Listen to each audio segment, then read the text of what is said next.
Esto se está yendo de las manos. Lo que está pasando no es solo una ruptura, es una demolición pública, un terremoto mediático que ha explotado con toda su potencia. Y no estamos hablando de una pareja cualquiera, de un romance de famosos más. Estamos hablando de Mario Vargas Llosa, Premio Nobel, gloria de la literatura hispana, y de Isabel Preisler, la reina indiscutible del papel cuché, la musa eterna del lujo y la perfección aparente. Y en medio de esa explosión emocional, el hijo del escritor ha estallado en directo. Literalmente ha destrozado a Isabel Preisler, con una frase demoledora que lo resume todo. Ahora entendemos por qué dejó de escribir, porque ya no estaba con nosotros. Porque vivía en un guión que no era suyo. Así, sin anestesia. Porque lo que ha salido a la luz no es solo dolor familiar ni frustración de herederos cabreados, no. Es el grito de auxilio de un hijo que ha comprendido demasiado tarde que su padre pasó sus últimos años atrapado en una vitrina, en un decorado, en una mentira disfrazada de amor. Porque, vamos a decirlo claro, lo que parecía una historia de amor entre dos leyendas mediáticas, se ha convertido en una de las estafas sentimentales más frías y premeditadas de la alta sociedad española. Y sí, hay documentos. Sí, hay contratos. Y sí, hay pagos mensuales de miles de euros, repito, miles de euros. ¿Y por qué se pagaba todo eso? Pues según lo que ha salido a la luz, por vivir en Villa Meona, la famosa mansión de Isabel Preisler. Por estar allí. Por compartir el mismo aire. Por convivir bajo el mismo techo, con condiciones. Pero esto no es alquiler. Esto no es amor. Esto no es convivencia. Esto es un acuerdo económico con cláusulas de confidencialidad, con normas, con limitaciones. Es decir, un contrato mercantil para mantener el decorado. Y ojo, porque la bomba no ha estallado sola. La ha encendido la propia familia del Nobel. Fueron los hijos los que empezaron a sospechar, los que vieron cómo el dinero desaparecía sin sentido, los que detectaron movimientos bancarios absurdos, los que guardaron silencio mientras su padre seguía vivo, por respeto, pero ahora han dicho basta. Y es que, ¿cómo no iban a explotar? ¿Cómo no iban a romper ese silencio si, como se ha sabido ahora, en una de sus últimas cartas Mario escribía, no quiero terminar como un invitado en mi propia vida? Esa frase, amigos, debería dolerle hasta al más insensible. Porque no es un reproche. Es una confesión silenciosa de alguien que ya no se sentía en casa, ni siquiera en su propio mundo. Y no es una suposición, lo escribió él con su puño y letra. Y lo guardó. Y lo dejó como herencia emocional. ¿Queréis más? Hay más. Porque en esa misma carta, el Nobel decía, estoy rodeado de belleza, pero me siento invisible. ¿No es escalofriante? El escritor más brillante, el hombre más culto, el que había vivido 1000 vidas a través de sus novelas, acabó apagado, atrapado entre jarrones de porcelana y protocolos de revista.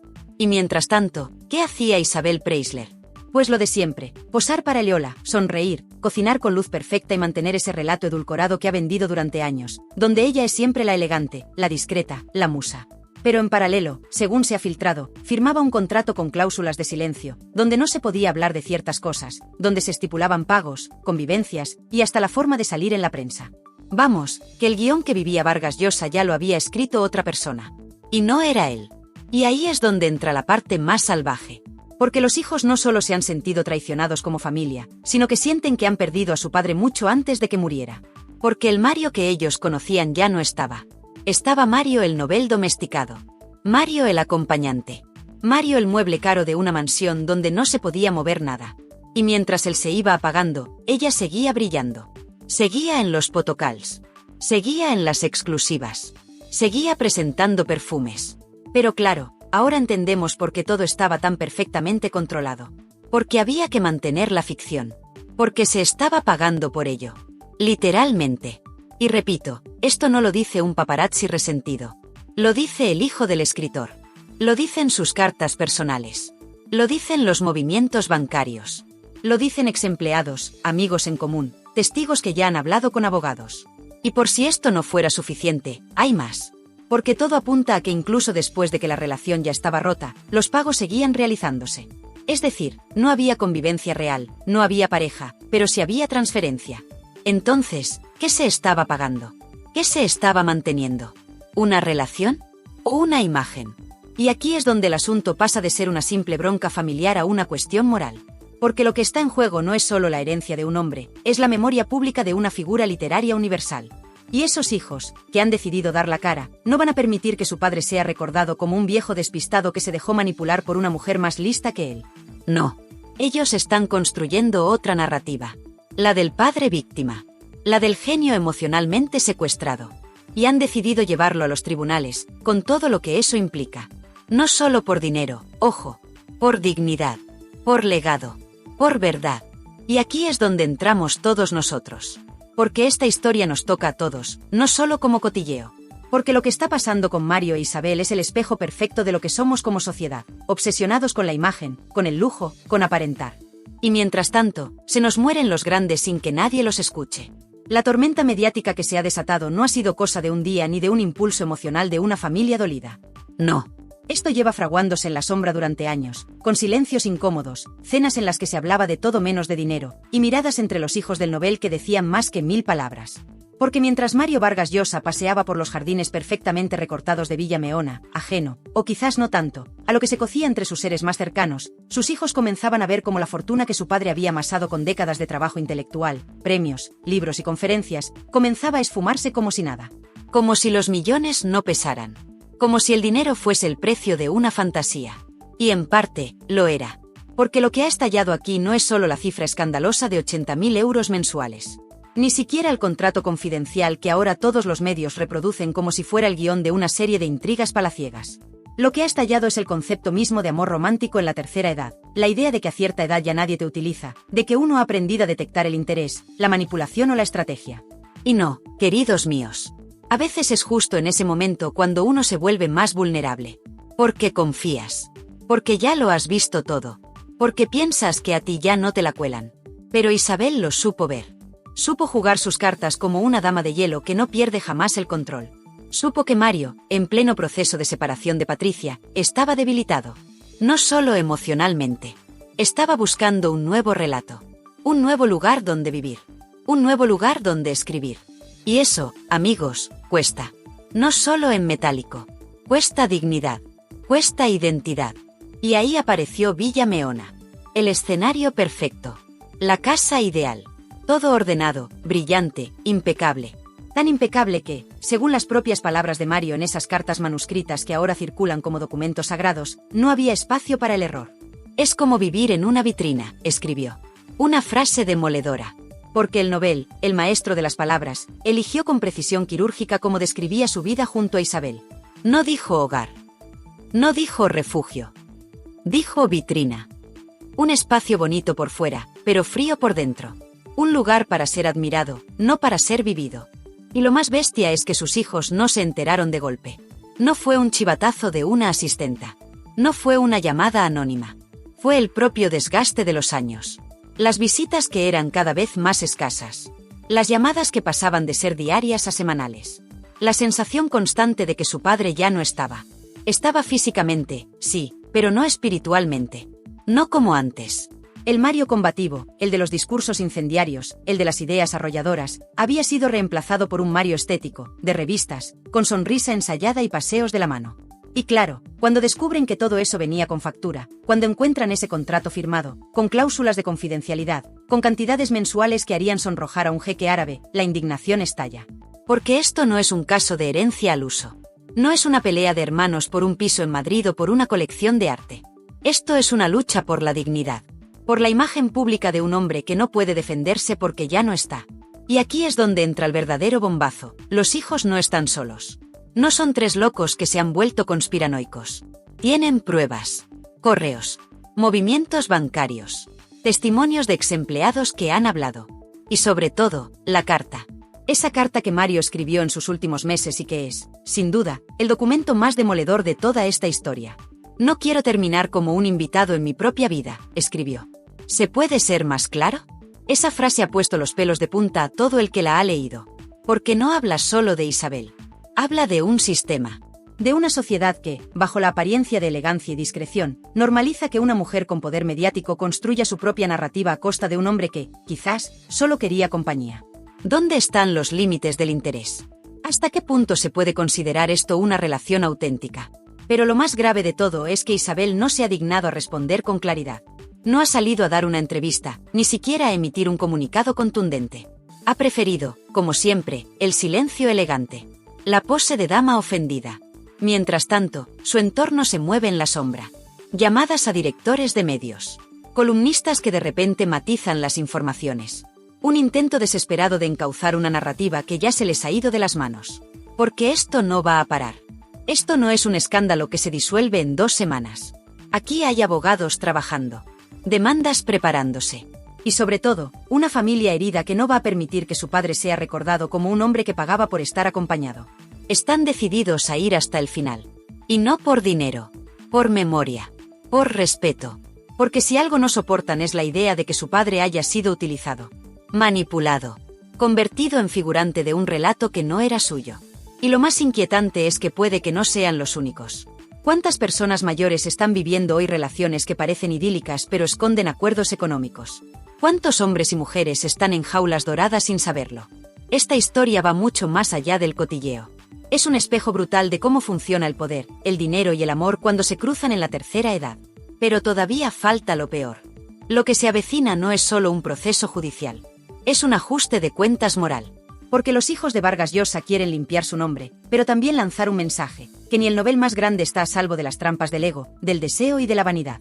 Que todos podemos caer. Pero que no todos nos dejamos pisotear. Lo más terrible de todo esto no es solo lo que se ha descubierto, sino el escalofrío que recorre la espalda cuando uno se para a pensar en lo perfectamente orquestado que estuvo todo. Aquí no hablamos de un error, de un simple malentendido sentimental, ni de una separación al uso. Hablamos de una vida convertida en escaparate. De una historia de amor vendida al peso, medida, embalada y expuesta como si fuera un perfume de lujo, mientras por detrás, el alma de un hombre se iba desmoronando. Un hombre que no era cualquiera, no. Era Mario Vargas Llosa, premio Nobel, figura intelectual mundial, alguien que muchos admiraban no solo por sus novelas, sino por su pensamiento, por su capacidad de desmontar lo artificial, lo prefabricado. Y, sin embargo, él mismo cayó atrapado en eso. En una vida decorada con luces de revista, pero vacía por dentro. ¿Por qué? ¿Qué puede pasar por la cabeza de un hijo cuando descubre que su padre, en los últimos años de su vida, pagaba 80.000 euros al mes no por una casa, ni por servicios, sino por mantener una imagen, una ilusión pública? ¿Qué puede sentir al abrir un cajón y encontrar una carta donde su padre reconoce que ya no se sentía en casa? Donde confiesa, con el alma rota, que vivía en una vitrina, rodeado de perfección, pero sin espacio para el error, para el caos humano, para la verdad. Eso no es una relación. Eso es un decorado. Y ahora, con todo sobre la mesa, lo que parecía imposible se convierte en una evidencia que arde. La relación entre Isabel Preisler y Mario Vargas Llosa fue un pacto, una alianza tácita que beneficiaba a ambos, pero a un coste emocional altísimo, para uno solo.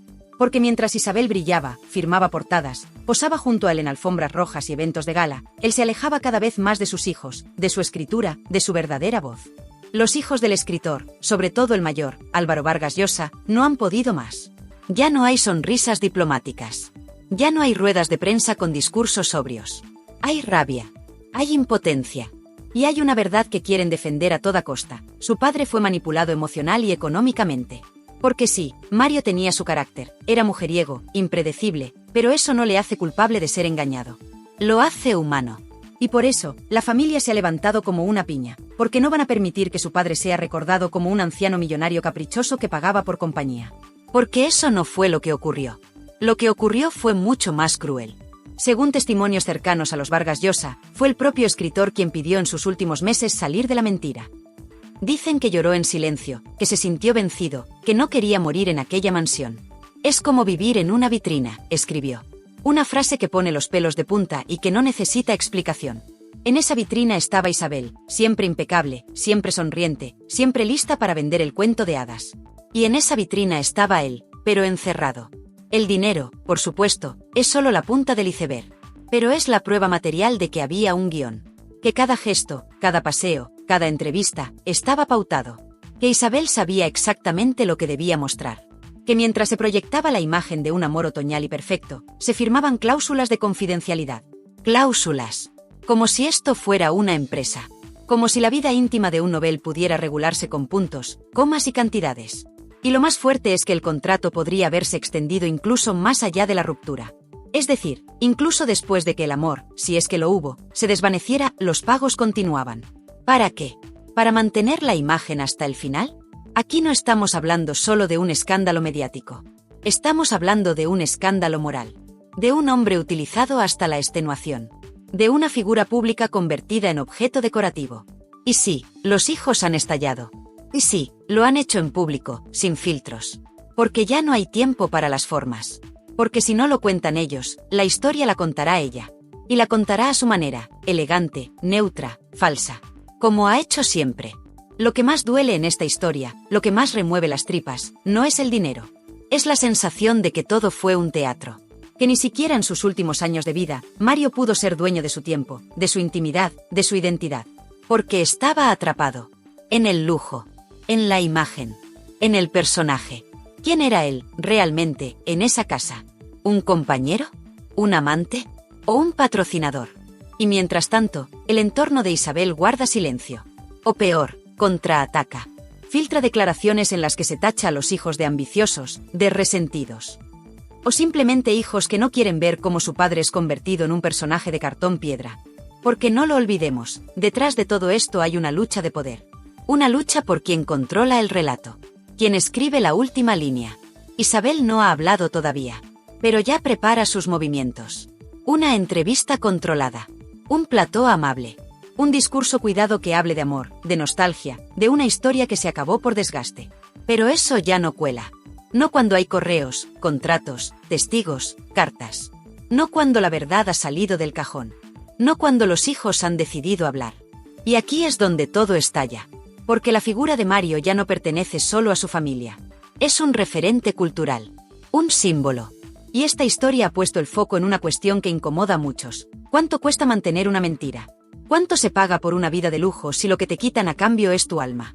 Hay algo que está empezando a crujir, y no es solo la imagen pública de Isabel Preisler. Es el propio sistema que ella construyó durante décadas, basado en la elegancia, la sonrisa impoluta, el discurso mesurado, pero también en el silencio. En el control. En las verdades a medias. Y ahora, cuando ese muro comienza a resquebrajarse, el estruendo es ensordecedor. Porque ya no se trata solo de cartas escritas con dolor ni de frases tristes como me siento invisible o esta casa no es mi hogar. Ahora hablamos de documentos concretos. De pruebas materiales que ya están en manos de los abogados de la familia Vargas Llosa y que amenazan con reventar por completo la narrativa oficial. Se habla de correos electrónicos donde se discuten pagos. De transferencias bancarias que se mantienen incluso tras la ruptura pública de la pareja. De reuniones privadas donde se pactaron cifras y condiciones. Y, lo más impactante, de un contrato con una cláusula de confidencialidad, que establecía que, a cambio de una compensación mensual, Isabel debía guardar silencio sobre todo lo ocurrido en la intimidad. Todo. Desde la vida diaria en Villa Meona hasta las razones reales del fin de la relación. Un pacto de silencio, pagado. ¿Estamos ante una historia de amor, o ante una estrategia de comunicación de alto nivel?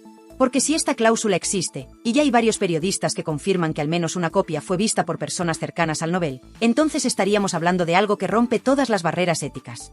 No solo porque convierte a Mario en un pagador de silencio, sino porque plantea una pregunta brutal. ¿Qué había que ocultar con tanto celo? Y es justo esa pregunta la que ahora martillea en los platós, en las tertulias, en los pasillos de los despachos de abogados. ¿Qué se buscaba tapar? ¿Por qué tanto miedo a que se supiera la verdad? ¿Acaso la imagen pública de Isabel dependía de que Mario siguiera pagando incluso cuando ya no compartían ni el mismo techo? Las alarmas han sonado con fuerza en el entorno de Isabel. Porque mientras sus abogados intentan contener la filtración de los documentos, la prensa ha empezado a moverse. Y no son rumores. Son datos. Movimientos bancarios, declaraciones cruzadas, exempleados que han empezado a hablar. La estrategia del silencio empieza a resquebrajarse por todas partes. Y el relato alternativo se impone. En esa versión, Mario no era el compañero enamorado, sino un hombre atrapado en un relato ajeno, en un guión que no había escrito él. Un guión donde cada entrevista, cada exclusiva en revistas, cada cena con famosos, estaba pactada, medida, monetizada. Y eso, para sus hijos, es lo más cruel. Porque no fue solo dinero lo que se esfumó, fue el tiempo, la vida, la voz de su padre lo que se perdió entre flashes y titulares maquillados. Por eso Álvaro Vargas Llosa ha dicho basta. Y no lo ha dicho solo. La familia entera se ha alineado en un frente común. Quieren que el mundo sepa quién era realmente Mario en sus últimos años. No quieren más silencios comprados. No quieren más manipulaciones. Y no van a dejar que su padre sea recordado como un viejo enamorado, despistado y generoso que mantenía a una mujer por capricho. Porque no fue eso. Fue una víctima de un sistema que él mismo jamás habría tolerado en su literatura. Y eso duele. Pero el enfrentamiento va más allá del ámbito emocional. Se está preparando una ofensiva legal de alto voltaje. Porque si se confirma que esos pagos no respondían a una relación viva y real, sino a un acuerdo postromántico para proteger la imagen de una de las partes, se abriría un nuevo escenario jurídico: abuso de confianza, gestión irregular del patrimonio y uso indebido de fondos privados. Y aquí es donde aparece el tercer gran actor de esta historia, la prensa afín a Isabel. Algunos medios ya han empezado a suavizar el relato, a lanzar artículos que hablan de acuerdo de convivencia, de generosidad mutua, de relación madura entre adultos responsables. Intentan rescatar la narrativa romántica antes de que se hunda por completo. Pero el daño ya está hecho. Porque las cartas existen, el contrato existe, y los hijos ya no se van a callar. Y lo que muchos se preguntan ahora es, ¿cuánto tiempo podrá Isabel mantener el silencio? ¿Cuándo decidirá hablar? ¿Y qué va a decir cuando lo haga? Porque cualquier palabra que pronuncie será analizada al milímetro. No bastará con decir que fue una historia bonita que se apagó. Ya no cuela. No después de las pruebas. No después de la carta donde Mario confiesa que no quiere terminar como un invitado en su propia vida. Las redes sociales han estallado. Muchos usuarios, sobre todo los mayores, los que crecieron admirando a Vargas Llosa como símbolo de pensamiento libre y valiente, sienten rabia. Y lo están diciendo. En comentarios, en foros, en vídeos. No merecía esto, lo han utilizado. Él no habría aceptado esto si hubiera estado en sus plenas facultades. La indignación crece. El relato alternativo ya no es una teoría, es una marea. Y mientras tanto, Isabel sigue sin dar la cara. Sin aclarar qué sabía, cuándo lo sabía, y por qué firmó aquel contrato. ¿Fue por miedo? ¿Por poder? ¿Por dinero? ¿O simplemente por mantener el personaje que tantos años le costó construir? Lo que sí sabemos es que, por mucho que intente contener la marea, el prestigio que ha construido con tanto mimo durante décadas ya no está a salvo. Porque si algo ha demostrado esta historia, es que el tiempo pone todo en su sitio. Y que hasta las mejores ficciones, cuando se estiran demasiado, acaban rompiéndose. Y es justo ahí donde entramos en el final de esta historia. Una historia que ya no es solo de amor ni de escándalo, sino de legado. Porque ahora lo que está en juego no es solo la imagen de Isabel. Es la memoria de un Nobel, la dignidad de un hombre que dio su vida a la cultura y que acabó, según muchos, atrapado en una vitrina, rodeado de lujo, pero solo. Mientras las cámaras siguen girando, los tertulianos se rasgan las vestiduras y los periódicos digitales se frotan las manos con cada nuevo titular. La realidad se impone como un tsunami. La historia de Isabel Preisler y Mario Vargas Llosa ha dejado de ser un cuento romántico para convertirse en una película de intriga, dinero, silencios pactados y venganza post-mortem. Porque esa es la palabra que ya corre por los pasillos de los despachos, venganza. No por despecho, no por celos, sino como acto de justicia familiar. Los hijos del Nobel ya no están dispuestos a guardar ni una línea más de ese relato oficial que durante años les obligó a sonreír mientras su padre se consumía entre cenas mediáticas y entrevistas pactadas. Para ellos, la guerra ha comenzado. Y lo están dejando claro. Están recopilando todas las pruebas posibles. Cuentas bancarias, extractos mensuales, conversaciones por correo, mensajes privados. Pero lo más escandaloso no es lo financiero. No. Lo que de verdad está reventando los cimientos de esta historia es que ya hay testigos dispuestos a declarar. Exempleados que trabajaron en Villa Meona. Personal de servicio que presenció escenas tensas, discusiones privadas y comportamientos que distaban mucho de esa imagen edulcorada que Isabel vendía con tanto esmero en las revistas. Algunos incluso afirman haber visto directamente los sobres con dinero, haber escuchado conversaciones sobre las condiciones, haber sido testigos de cómo Mario aceptaba cosas que no comprendía del todo. Uno de ellos, que ha pedido permanecer en el anonimato, ha declarado ante un periodista de una cadena privada que en los últimos meses, antes de la ruptura, el ambiente en la casa era asfixiante.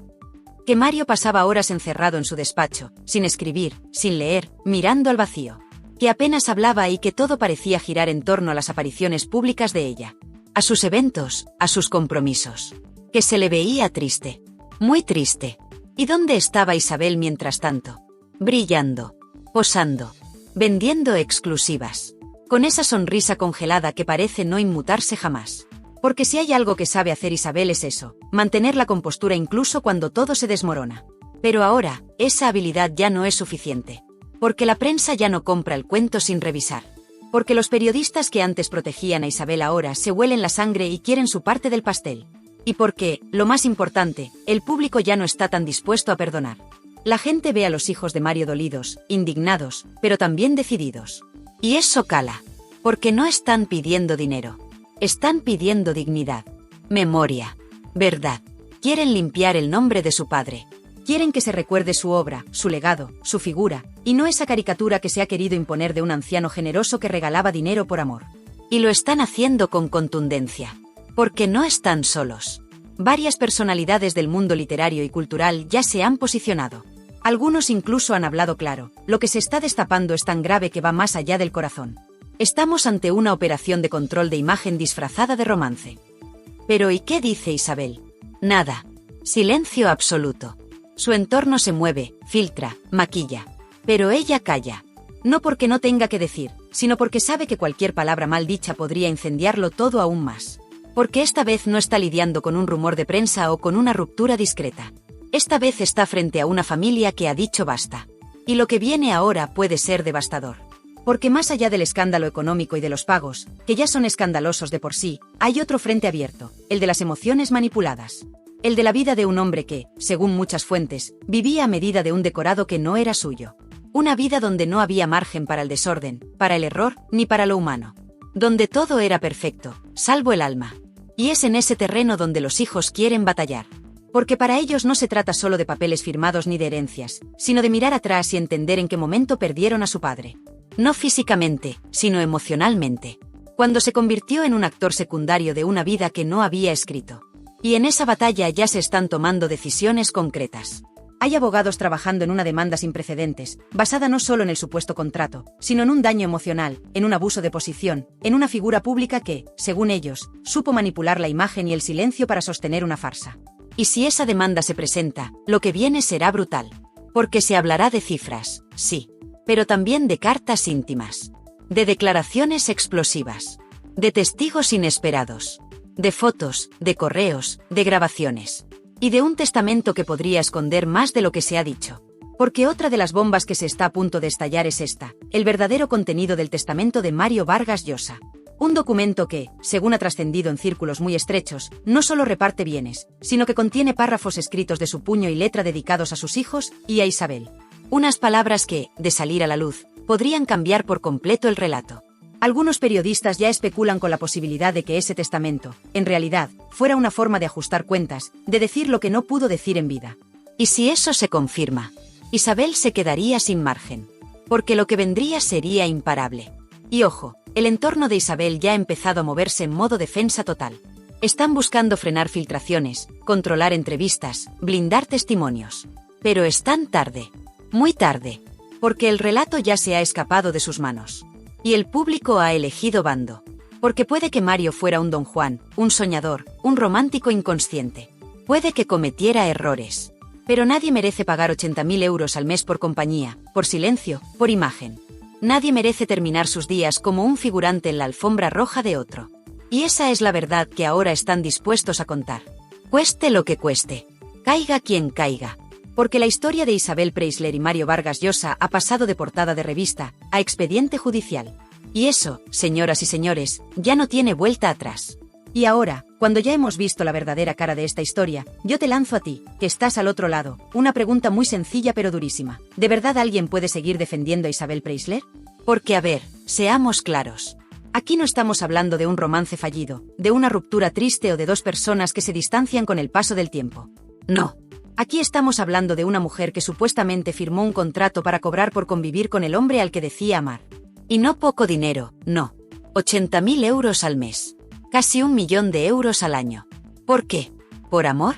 ¿O por conveniencia? ¿Por aguantarlo? ¿O por controlarlo? Y ojo, que esto no lo decimos nosotros. Lo están diciendo sus propios hijos, los del Nobel, los que convivieron con él, los que le vieron transformarse en otro, los que notaron cómo se apagaba. Porque mientras Isabel sonreía a los potocals, él, según ellos, dejaba de escribir, se alejaba de sus raíces, y se convertía en un invitado en su propia vida. Y esto es lo que duele. No que Mario Vargas Llosa fuera un señor mayor enamorado, que también.